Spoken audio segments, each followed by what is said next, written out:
c'est à cause de mon grand-père, de mon père et des tours de magie qu'achetait mon père à Montparnasse. Il a toujours acheté ses tours de magie chez René Lys, qui était un vieux magicien qui vendait dans la rue à l'époque. Et puis il avait acheté le cours Magica. Et voilà, c'est avec ça que j'ai commencé. C'était génial. Et aussi ma première boîte de magie, Dominique Webb. Trop de la balle. C'est vachement bien. Quand après j'ai rencontré Dominique Webb en direct live vivant, c'était un grand bonheur. Donc voilà, c'est avec ça que j'ai commencé, en Bretagne, où je suis né, à Brest, le 13 janvier 1968. Mon numéro de sécu, c'est le... Non, vous en foutez en fait. Voilà, je suis né un samedi à 17h et des poètes lors de la finale France-Angleterre du tournoi des 5 nations. Intéressant, hein, c'est pour ça que je suis extrêmement sportif, comme vous pouvez le constater. Je suis extrêmement bien bâti, beau, merveilleux, grand, beau, blond, yeux bleus.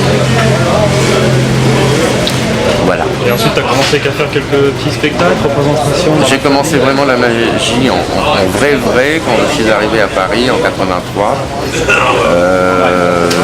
J'ai rencontré Guy Laure et toute la clique qui était chez Guy Laure à l'époque, à savoir Pierre Sweeton, Henri Mayol, Pierre Barclay et mon professeur. Il a été pendant 2 ans de pickpocket et qui m'a appris mon métier en fait, qui était Pierre Jacques. Voilà. Et donc j'ai appris avec ces gens-là en fait. Et tous les bouquins et tous les bouquins qui étaient autour et tous les tours qu'il y avait là. Alors au début j'achetais tout et n'importe quoi, puis après je me suis concentré beaucoup plus, évidemment. Mais je me suis toujours intéressé à tout, en fait. à tous les arts annexes de la magie, que ce soit la magie, la ventriloquie, les ballons, les ombres chinoises, le pickpocket bien sûr. Tout ça, ça m'éclatait. J'avais tout.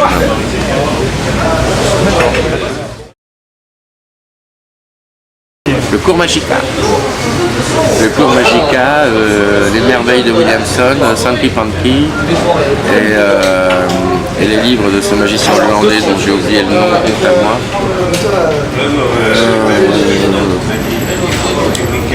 Qui les a sortis en DVD, qui est mort il y a pas tellement longtemps en fait. Un grand magicien hollandais. J'ai oublié son nom. Je suis trop vieux. J'oublie tout. Voilà. Donc il faut d'abord apprendre avec des bouquins, puis après avec un maître, ou en même temps avec un maître. Il n'y a pas mieux. Et une fois que tu as appris avec ton maître, et ben tu désapprends. Parce que tu auras appris avec ton maître ses tics à lui, sa façon de faire à lui, qui ne sont pas forcément celles qui te conviennent à toi. Du point de vue rythme, du point de vue corps, du point de vue machin. Donc il faut tout désapprendre et après tu réapprends normalement. Voilà. Mais il faut commencer avec un maître. Le savoir ne vient que par là, par l'échange. Uniquement. Enfin, pour moi, oui. Et tu ne peux bien apprendre par DVD et tout ça que si tu as déjà ce que ce soit avant. À savoir les bouquins, le maître, le professeur. Voilà. Comme ça, après, tu t'apprends, tu sais qui tu es, tu sais comment il faut travailler. Donc, tu peux que bien apprendre par les DVD, mais si tu commences tout de suite par les DVD, tu ne sais pas ce qu'il y a en fait pour toi. Tu ne sais pas comment les faire. Parce que la magie, c'est comme la respiration. Il faut faire de la magie sur sa respiration. Le meilleur des timings, c'est sa respiration. Ça paraît bête, hein, c'est comme ça qu'il faut travailler. Il faut travailler sur sa respiration.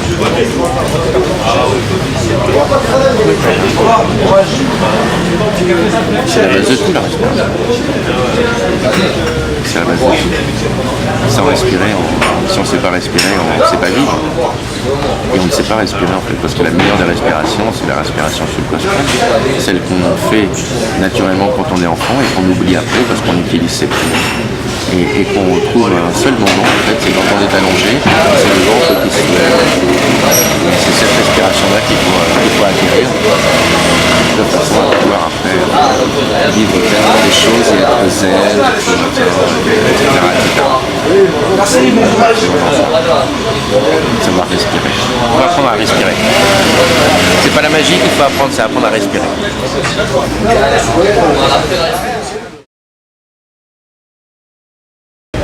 J'ai rencontré des comédiens, j'ai rencontré des magiciens, j'ai rencontré des auteurs. Le premier qui m'a ouvert des portes, ça a été mon professeur de français, qui s'appelle Daniel Pénal. Auteur reconnu et connu. Puis après des rencontres magiques avec des gens comme Gaëtan Boone, comme Jean Merlin, Peter Dean aussi, qui est un homme qui s'intéresse à plein de choses autres que la magie, à Gérard Matisse, à plein de gens vraiment formidables. Pierre-Emmanuel Chaud, qui est un mec absolument hallucinant, pour lequel j'ai beaucoup d'estime. Un mec comme Daniel Fellenstein, Fabrice Roubery.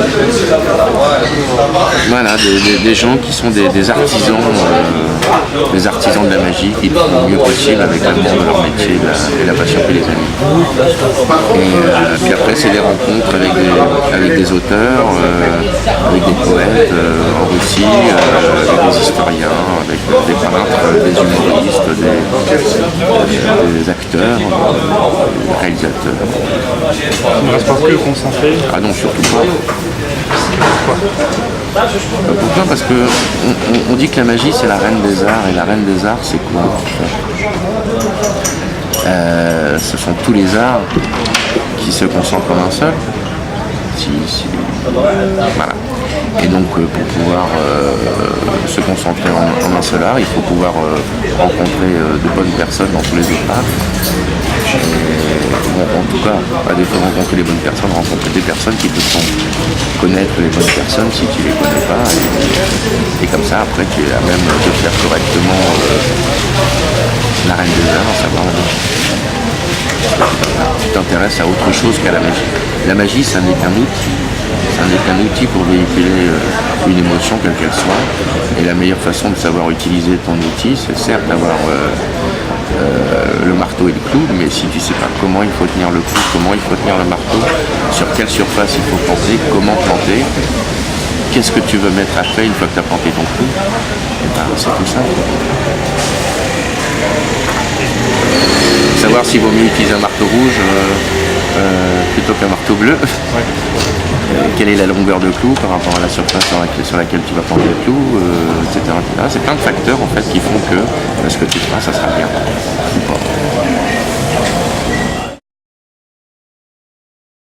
Moi je fais pas de la magie, moi je fais du spectacle. D'accord. Voilà.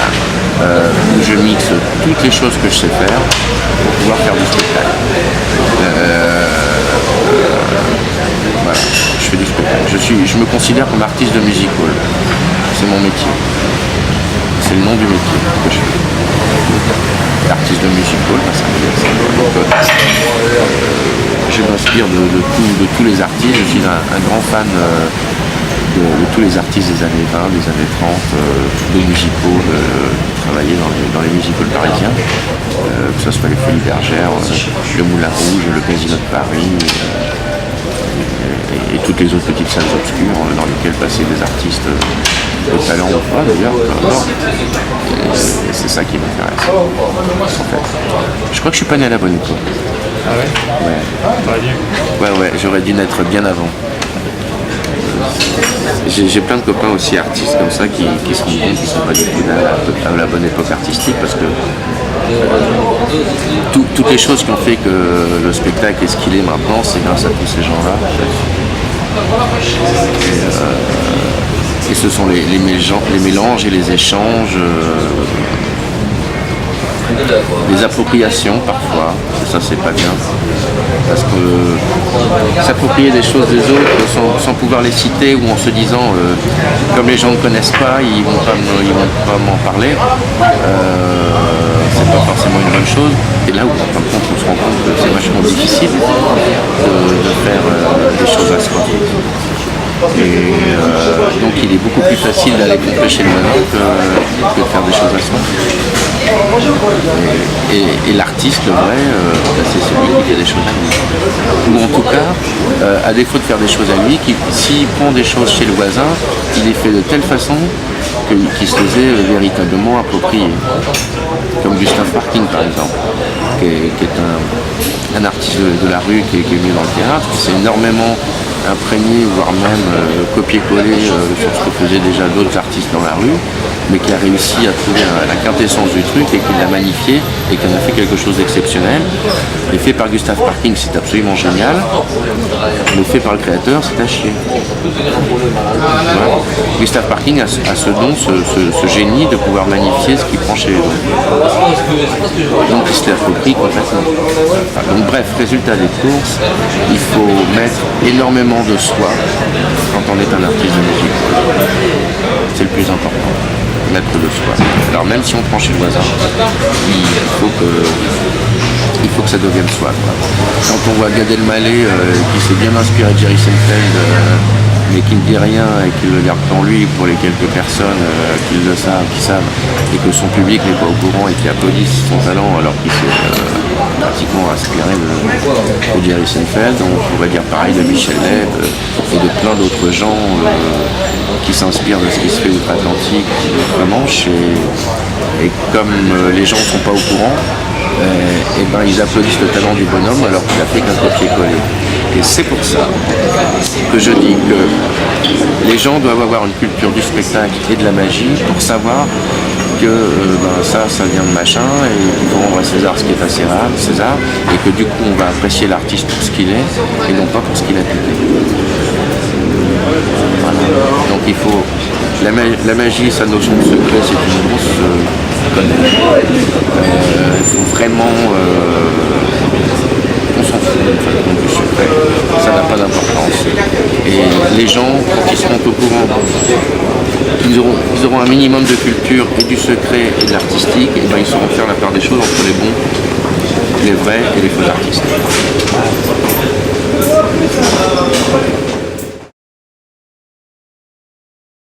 Alors comment j'ai commencé les ballons?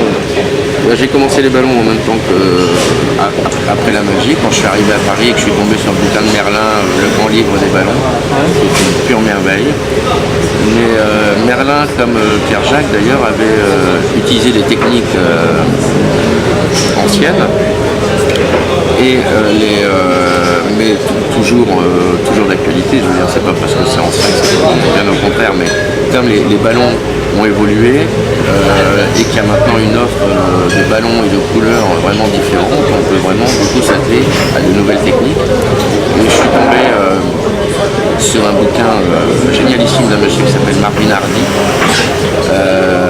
qui ne travaillait que le 260. De chez Polatex, mais bon, maintenant il y a plein d'autres firmes qui font donc à l'époque c'était principalement Polatex, et son bouquin a été absolument génial et ça a été mon facteur déclenchant. Et je me suis mis à fond dans les ballons parce que je trouvais que c'était enfin quelque chose de différent, il y avait vraiment des choses à apporter. Et voilà, et quand j'ai commencé à Disney, j'étais engagé pour 2 mois pour un festival Far West où j'étais carte shark, c'est-à-dire tricheur de cartes dans la rue, et en fin de compte je suis resté 6 mois. Et j'ai réussi donc à rencontrer des bonnes personnes qui ont aimé ce que je proposais, ma façon de faire, et qui m'ont engagé. Et c'est grâce en fait à Disney, puisque je leur ai dit il faut m'acheter des ballons, il faut m'acheter des trucs, que j'ai commencé vraiment à faire des ballons à fond grâce à Disney, parce que le ballon coûte très cher, le matériel de départ coûte très cher, et quand tu fais des erreurs et que tu éclates tes ballons et que tu sais pas qu'il faut faire comme ça, et ben c'est bien d'avoir des gens qui t'achètent le matos pour pouvoir travailler à fond, et après évidemment tu répercutes ton savoir quand on en fait. Donc Et Disney, ça a été 7 ans merveilleux. Jusqu'en 2002, l'époque où ils n'ont pas renouvelé mon contrat, où j'aime à dire qu'ils m'ont viré, parce que j'ai quand même été le star. J'étais pas content, triste, malheureux. Mais en fin de compte, ça a été formidable parce que grâce à ça, j'ai pu rencontrer d'autres gens et d'autres univers et d'autres voyages. Et ça, c'était bien. J'ai fait croisière en Russie grâce à Peter Dean.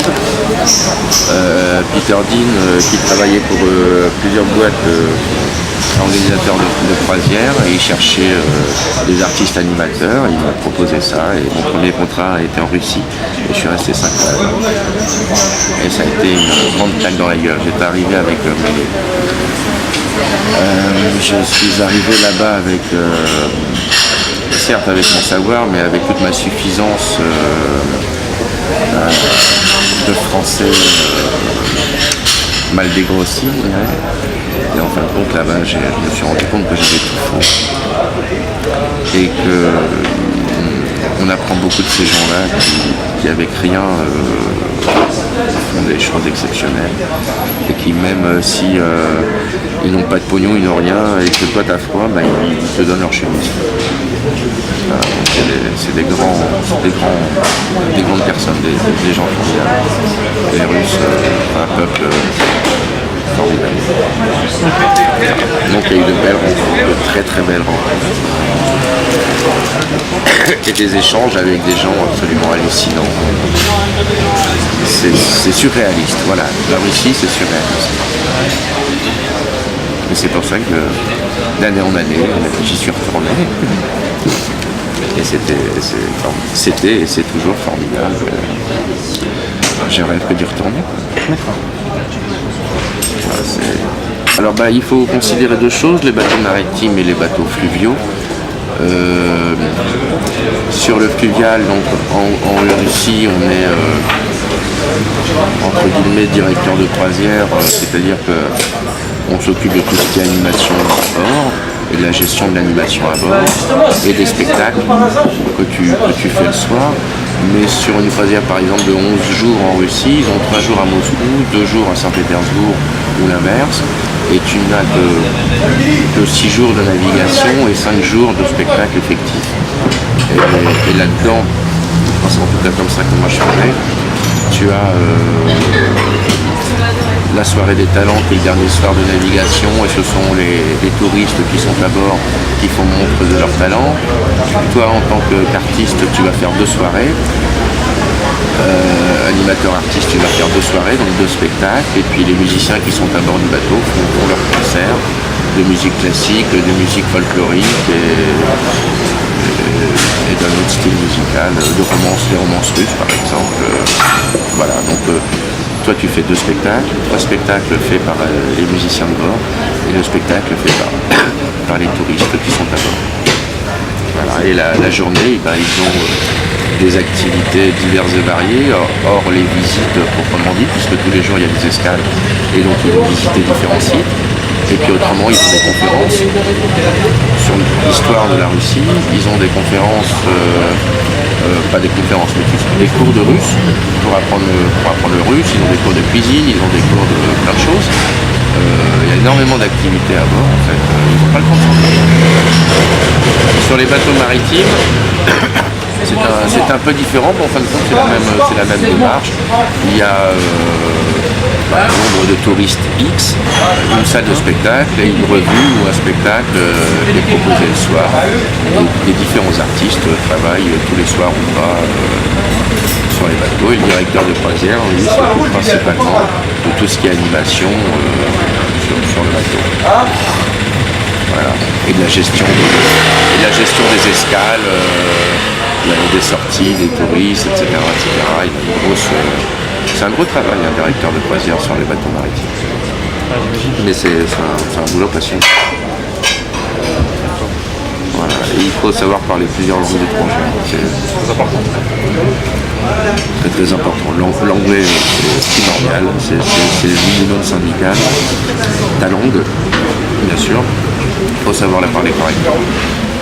C'est aussi le minimum syndical. Et puis si tu en as d'autres en plus, c'est pas très mal. Ça aide énormément. Quand je faisais la Russie, c'était 4-5 mois par an. l'année dernière, j'ai pas fait de Russie, mais je suis parti 4 mois en Méditerranée. Cette année, j'ai fait 2 mois en Russie et 1 mois dans le Grand Nord. L'année prochaine, je sais pas où je serai. Je sais pas si je vais partir. J'en ai très envie, mais j'en sais rien. C'est pas des croisières où tu pars 6 mois de l'année. Je peux, hein, si je veux. Je peux, mais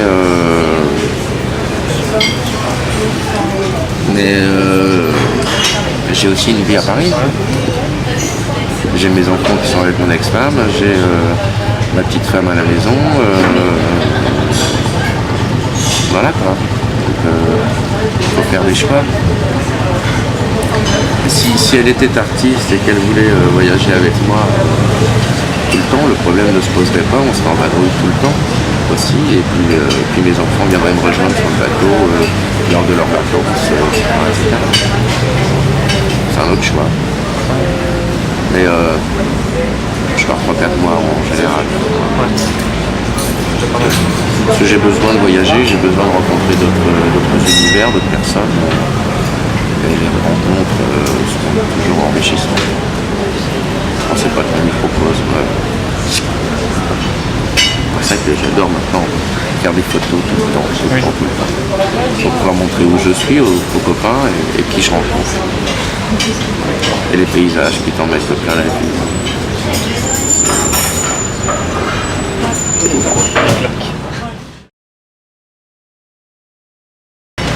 Je me suis produit dans des petits théâtres parisiens, certes. Je continue de temps en temps à le faire.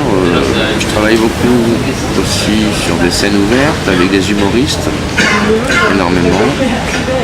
De plus en plus en fait, parce que c'est des gens bien sympas.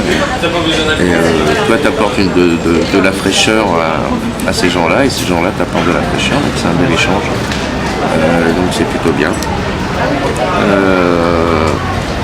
Je travaille pour les enfants, pour les adultes, je fais des close-up dans des restaurants, je fais des mariages, je fais tout ce qu'on fait tout en fait. Je présente des spectacles. Là ce week-end, mais je sais pas si ça sera monté, il y a le festival de magie en Bretagne, à Bigny, où je présente le gala du vendredi soir, où je fais mon one-man show le samedi après-midi. Voilà, je suis un artiste de musical familial, aussi bien pour les enfants que pour les adultes. Je suis clown, voilà, en fait je suis clown, en sens noble du terme.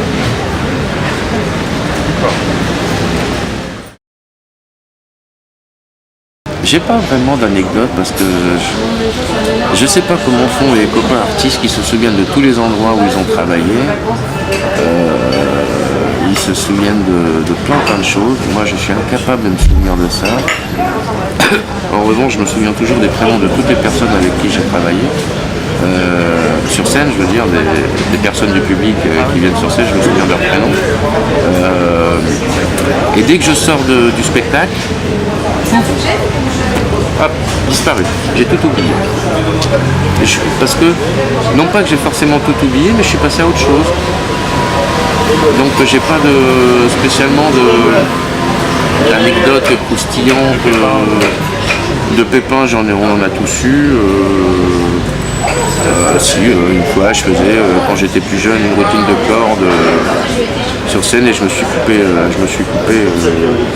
l'intérieur de la main avec une magnifique paire de ciseaux. Donc ma jolie corde blanche était devenue une corde rouge, parce que je pissais le sang bien. J'ai, comme tout le monde, quand je faisais la disparition de la cigarette avec le FP, j'ai fait pouf comme ça avec la main, la cocos qui a fait ça comme ça. Ah bon, on a tous eu ces anecdotes-là. Je faisais des ballons et les ballons n'arrêtaient pas d'éclater, c'était l'horreur. J'avais envie de me mettre sous terre tellement j'avais honte. Bon, des grands moments de solitude, on en a tous eu, mais en fin de compte, je m'en fous parce que je les imprime pas, parce que dès que je quitte le spectacle, c'est non pas oublié, mais comme je vais sur autre chose, c'est pas important. En revanche, les rencontres, elles le sont. Donc, je garde toujours contact avec les gens que j'ai rencontrés sur les bateaux, sur des galas. Si on a eu le temps de parler et qu'il y a eu des atomes crochus qui se sont mis en place, et ben on continue à se voir. Et ça, c'est chouette. Donc, Que ce soit des artistes ou des gens qui n'ont rien à voir. En Russie, là dernièrement, j'ai rencontré un monsieur qui s'appelle Jean-Yves Duhard qui vend qui vend pour tout ce qui est hôtellerie de luxe, autres endroits de luxe, et des matériaux qui ont trait à tout ce qui est salle de bain, lit, machin, etc. Donc ils vendent ça partout dans le monde. Voilà, et je les rencontre en Russie, on est resté en contact. Voilà, j'ai rencontré Pierre Auquaigne, qui est un humoriste absolument hallucinant, qui peut mourir de rire, et qui écrit aussi des scénarios pour des BD, et on est devenus super potes, et voilà. Des gens comme Alain Bernard, qui a été formidable pianiste et humoriste absolument hallucinant, qui a été le pianiste entre autres de Smain à l'époque où lui aussi était humoriste de talent, ce qui n'est plus le cas là, ça c'est un autre problème. Et voilà, on fait des rencontres formidables avec une jeune humoriste bourrée de talent qui s'appelle Christine Bérou, qui travaille beaucoup dans les petits cafés-théâtres parisiens et à droite et à gauche, et qui passe à la radio. Et de là, tu rencontres plein d'autres gens, plein d'autres univers, et tu t'ouvres à autre chose qu'à ton microcosme magique qui, en fin de compte, n'a pas grand intérêt. Tu nourris la magie d'éléments externes, en fait. Que de ça. La magie en elle-même n'a pas d'intérêt, si ce n'est les rencontres qui l'enrichissent.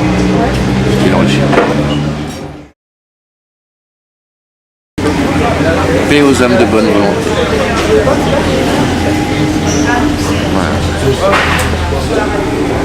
Si les magiciens devenaient un petit peu plus humains, s'ils se connaissaient mieux pour pouvoir bien échanger, les choses seraient bien différentes. Voilà, paix aux hommes de bonne volonté. Mais la magie sera toujours là de toute façon, puis c'est cyclique encore une fois. Il y a des périodes où on n'en parlera pas, puis il y a des périodes où on en parlera, et c'est très bien. Le plus important c'est que toi tu sois fier de toi et de ce que tu fais. Du moment que tu le fais bien et avec amour, pas de problème. Et pour pouvoir bien le faire, il faut se connaître, se dépasser et faire autre chose que de la magie.